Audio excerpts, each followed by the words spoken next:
how to pass your ACCA SBL exam with 80% first time.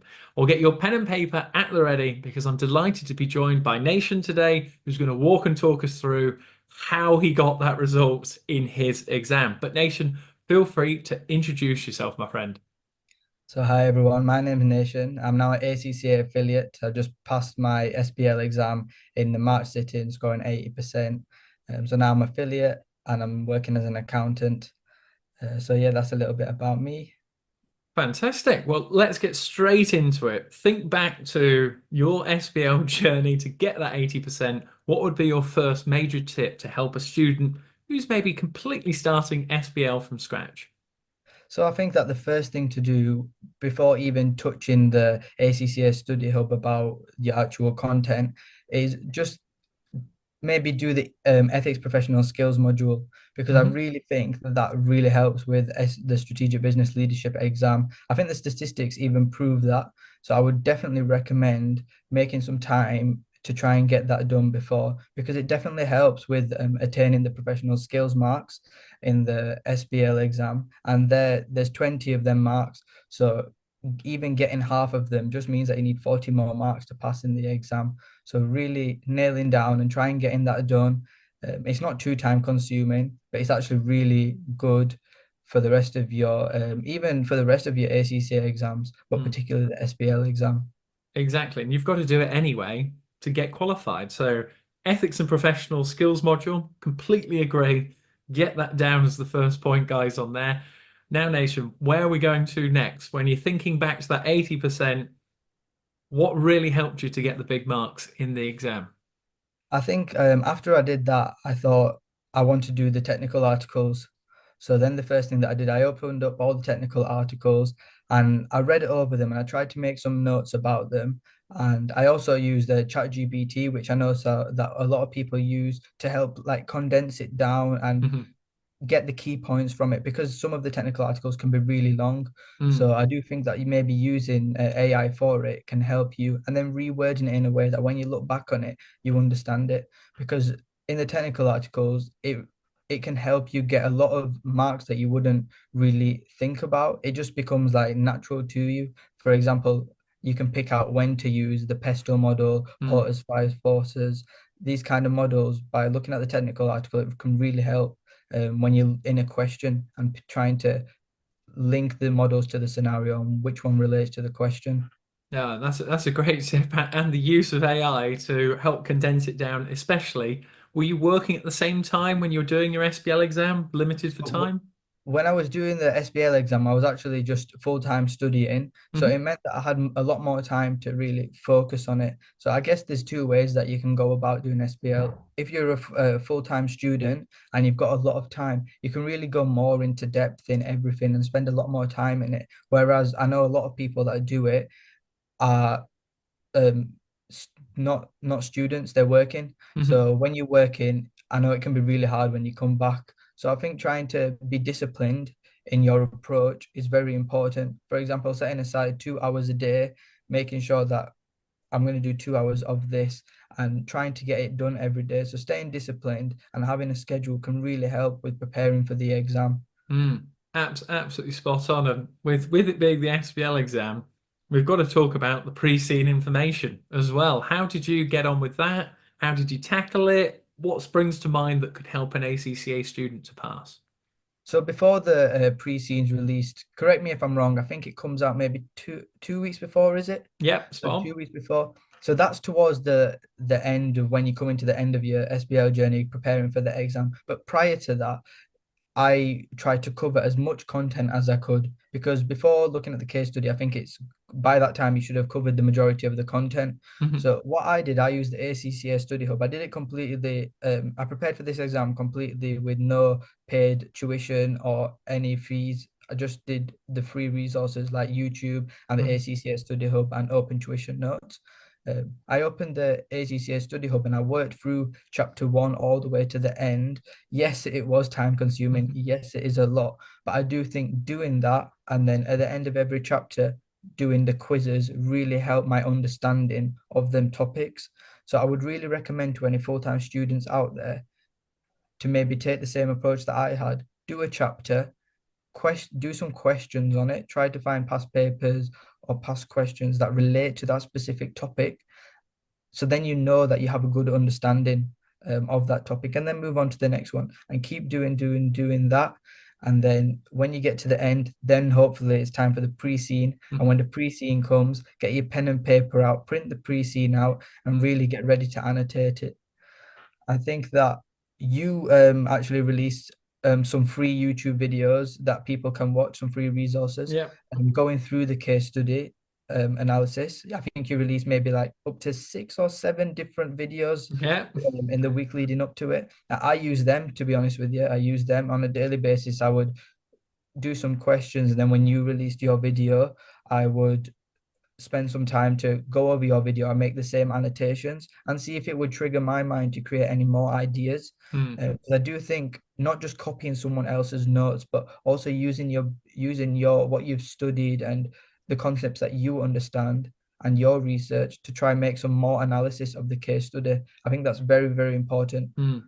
for this exam. Yeah, exactly. Well, if anyone watching this is interested in those videos, I can put a link into the description and you can check out all the resources down there.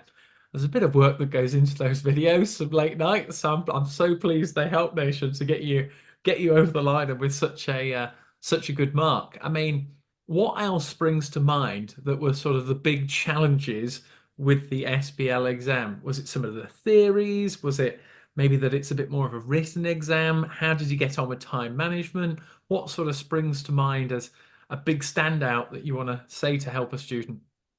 I think that maybe a lot of people that are doing the SBL exam might have been in a similar position to me where maybe they're better at the numerical side of the exams Mhm. rather than the essay style questions. And this SBL exam is majority essay based and a lot of written questions. So I think trying to get familiar with the questions, with the way that the exam is very important. 1 month before, you should be definitely doing some past papers, some mock questions to time. I think that really helped me making sure that I was doing some timed mock papers because it gave me an understanding, firstly, of how quick I need to write, how much of what I was writing was relevant to the question, Mm. and how much of that what I was writing would actually get me marks. Because in the first time when I did a mock paper, I realized I was writing so much points that wouldn't get me any marks. And you Yeah. realize that. So by doing past papers, especially for SBL, it helps you to understand for each sentence that you're writing, would I get a mark or maybe 2 marks for it? So I think that is very important in the lead up to the SBL exam. Exactly. Lots of students write paragraphs and paragraphs, and they probably come out the exam and go, feel like I've written a lot there, or like you're saying when you're doing mock papers, and then you actually read it back and you go, there's a lot of quantity, but not a lot of quality in there that maybe didn't answer the requirements. And it sort of nicely leads on to the next question as to did you make any mistakes? Like when you look back, would you have changed anything in your approach, or what sort of springs to mind that could help someone out? I think that, well, in my approach, anything that I could improve, maybe I could have improved doing a few more mock papers, Hmm. especially the ones that are on the CBE platform. Um, and while doing that for SBL, I think reading the case studies as well as doing the questions, because I think that that would have really helped me to read the actual full case study before. Because for some of them, I decided not to read the case study because they're so lengthy Yeah. that, and it's hard to take it in at the same time to make sure you understand it all. It, but I do think it would help if I have done that. But I think there's one more thing that just came to my mind that I did do was read the examiner's report, and I think that really, really helped me. I took a lot of time to go through that the examiner's report because it's a very lengthy document actually, but it really can help you understand the marker's way of thinking, and I think that really helped me. That's one thing that I did for all my ACCA exams, but in specific this exam, it helped me to understand the points that would get me marks and what the examiners don't want to see. Because a lot of written things that you can write, the examiners just don't want to see it. They've seen it too many times and you're not going to get a mark for it. And in your head, you might think it's a good point, but to the examiners, they might have just not wanted to see that. Yeah, it's a great point, especially if you've got a student watching this who's maybe sadly failed the SBL exam, because that examiner's report, in a nutshell, tells you how not to fail it a second time round. It says if you don't apply your answers back to the scenario, you're probably going to fail. If you don't read the requirement properly, you're probably going to fail. And it gives good examples as well as to what would constitute a really good answer versus one that's going to get 1 mark or maybe even none on there, I would say. So absolutely fantastic on there, Nation. Really good point. But are there any other fundamental things that you've got to get on record that could help an ACCA SBL student get that 50 plus, that they could get down in their notes, put it into practice, and help them out from this recording?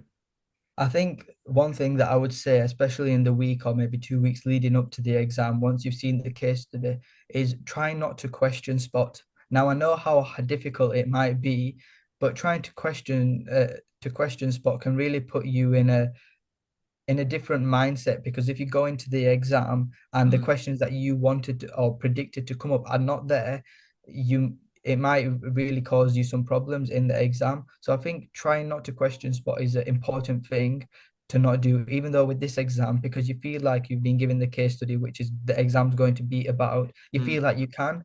However, for example, in the March attempt, when I sat it for historical places, in my variant of the exam, there actually was no models used for any of the questions.